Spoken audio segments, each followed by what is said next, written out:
Tiga tersangka yang merupakan pengedar dan kurir sabu-sabu ini tertangkap polisi dari Polsek Sukarami setelah bertransaksi dengan pembelinya di Jalan Naskah 2 Kelurahan Sukarami, Palembang. Dari para tersangka, polisi menemukan 30 paket kecil sabu. Pada polisi, salah satu tersangka yang merupakan pengedar mengaku mendapat sabu itu dari DY di daerah kilometer 9 Palembang.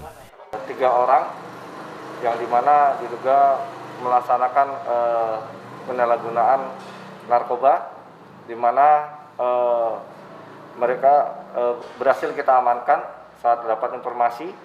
Jadi kita amankan 2 orang pertama yang transaksi, sedangkan 1 orangnya yang merupakan pemilik dari narkoba tersebut. Diedarkan di samping rumah dari pelaku utama. Alamat TKP-nya di Jalan Naskah.